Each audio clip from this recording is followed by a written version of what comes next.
कर्मचारी पेंशन योजना 1995 पेंशन पर श्रम मंत्री करेंगे पीएम मोदी से बात। 36 लाख पेंशनर्स पा रहे महज 1,000 रुपए ईपीएस 95 पेंशन। गुलबर्गा कर्नाटक के पेंशनर्स विश्वनाथ वली ने सोशल मीडिया पर एक पोस्ट किया। दावा किया गया कि न्यूनतम पेंशन वृद्धि के लिए 78 लाख पेंशन भोगियों की आवाज सरकार तक पहुंच रही है। सूचना जी न्यूज छत्तीसगढ़। कर्मचारी भविष्य निधि संगठन EPFO, employees provident fund organisation EPFO पर लगातार आरोपों की बौछार हो रही है।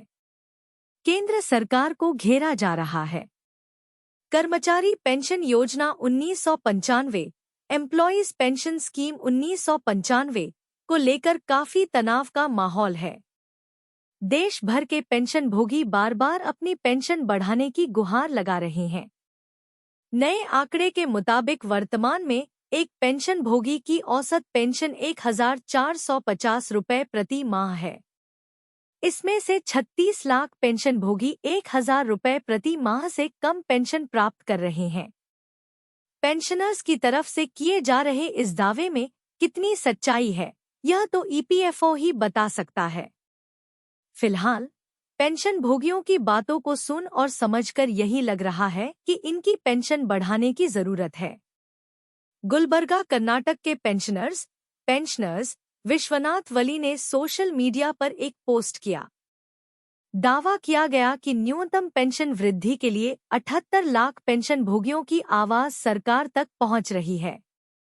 आंदोलन का नेतृत्व करने वाले पदाधिकारी केंद्रीय श्रम और रोजगार मंत्री Mansukh Mandaviya, labour and employment minister Mansukh Mandaviya से मुलाकात की। न्यूनतम पेंशन वृद्धि 7,500 रुपये करने पर चर्चा की।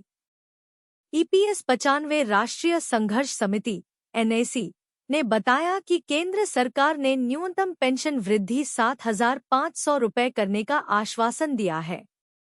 मंत्री मंडाविया ने उन्हें बताया कि इस पर प्रधानमंत्री नरेंद्र मोदी जी से चर्चा की जाएगी।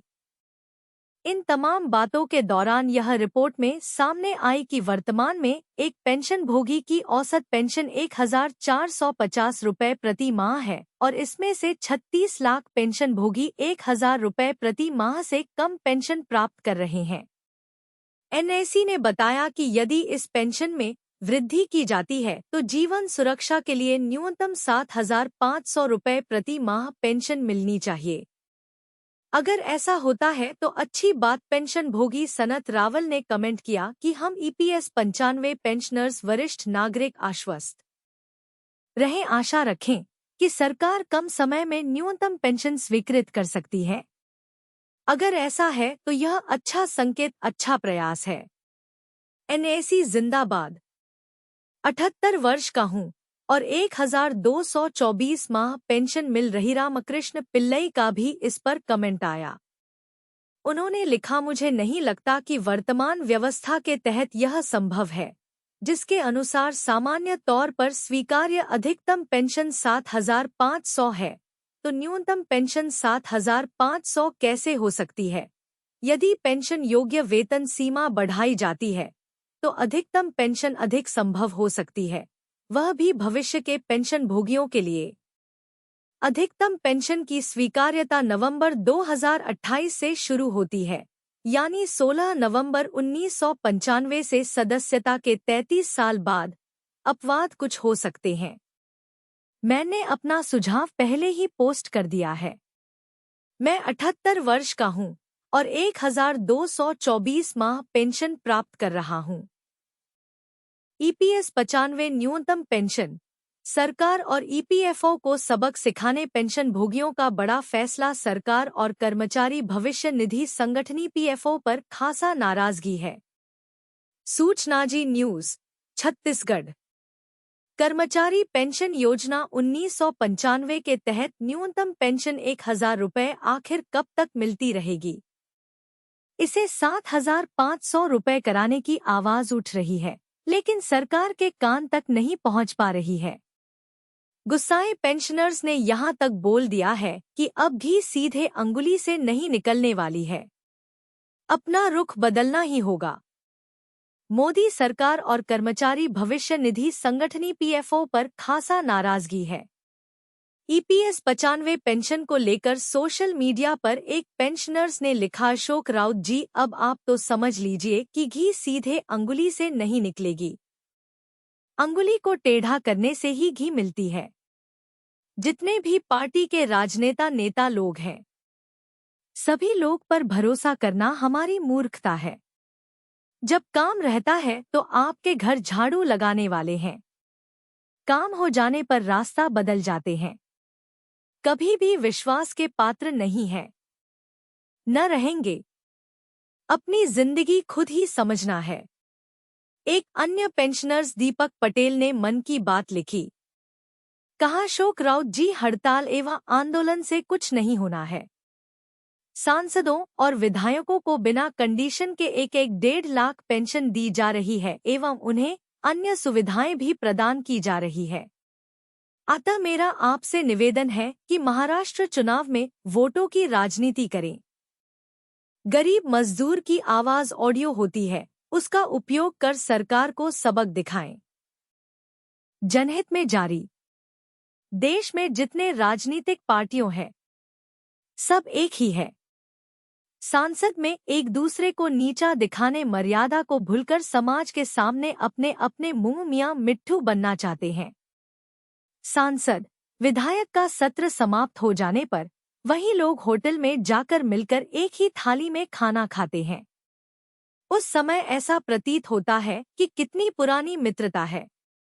यह सब जनता को मंत्रमुग्ध कर मूर्ख समझते हैं। यही है कलयुग। इसमें राजनेता का नैतिक कर्तव्य और अधिकार है। ईपीएस 95 पेंशन को लेकर एक्शन मोड में मोदी सरकार। 78 लाख लोगों को मिलेगी बड़ी खुशखबरी। ईपीएस 95 पेंशन, नई दिल्ली। पेंशन भोगी ईपीएस 95 योजना स्कीम के तहत सरकार से अधिक पेंशन की मांग कर रहे हैं। इस संबंध में सरकार गवर्नमेंट ने शुक्रवार को पेंशनर्स को आश्वासन दिया है। ईपीएस 95 योजना के करीब 78 लाख पेंशन भोगी न्यूनतम पेंशन बढ़ाकर 7,500 करने की मांग कर रहे हैं। ईपीएस 95 पेंशन, नई दिल्ली। पेंशन भोगी ईपीएस 95 योजना स्कीम के तहत सरकार से अधिक पेंशन की मांग कर रहे हैं। इस संबंध में सरकार गवर्नमेंट ने शुक्रवार को पेंशनर्स को आश्वासन दिया है। ईपीएस 95 योजना के करीब 78 लाख पेंशन भोगी न्यूनतम पेंशन बढ़ाकर 7,500 करने की मांग कर रहे हैं। पेंशन भोगियों पेंशनर्स के संगठन ने कहा कि केंद्रीय श्रम एवं रोजगार मंत्री मनसुख मंडाविया ने उनसे बात की, जिसके बाद श्रम मंत्री ने उन्हें आश्वासन दिया कि ईपीएस 95 योजना के तहत न्यूनतम पेंशन मिनिमम पेंशन बढ़ाने के लिए सरकार द्वारा एक बड़ा कदम उठाया जाएगा। औसत मासिक पेंशन 1,450 रुपये निर्णय ईपीएस 95 एनएसी के सदस्यों मेंबर्स के विरोध के बाद लिया गया है। देश के विभिन्न हिस्सों से लोगों ने इस विरोध प्रदर्शन में भाग लिया। इस विरोध प्रदर्शन में पेंशन भोगियों पेंशनर्स ने न्यूनतम पेंशन 1,450 रुपये से बढ़ाकर 7,500 रुपये करने की मांग की है। वहीं संगठन की ओर से कहा गया कि करीब 36 लाख पेंशन भोगियों को हर महीने 1,000 रुपये से भी कम पेंशन मिल रही है। बुढ़ापे में जीवन कठिन हो जाता है। समिति के अध्यक्ष अशोक राउत ने कहा, श्रम मंत्री मनसुख मंडाविया ने हमें आश्वासन दिया है कि पेंशन भोगियों की समस्याओं का समाधान सरकार गवर्नमेंट द्वारा किया जाएगा। उन्होंने कहा, प्रधानमंत्री नरेंद्र मोदी प्राइम नरेंद्र मोदी हमारी समस्याओं का समाधान ढूंढने के लिए प्रतिबद्ध हैं। वहीं नियमित पेंशन फंड में लंबी अवधि तक निवेश करने के बावजूद पेंशन भोगियों को बहुत कम पेंशन का लाभ मिलता है। इस समय पेंशन राशि में कटौती के कारण लोगों के लिए बुढ़ापे में अपना जीवन यापन करना बहुत मुश्किल हो जाता है। वहीं अध्यक्ष अशोक राउत ने बताया कि ईपीएस 95 योजना के तहत न्यूनतम पेंशन मिनिमम पेंशन को बढ़ाकर 7,500 रुपये करने की मांग की गई है।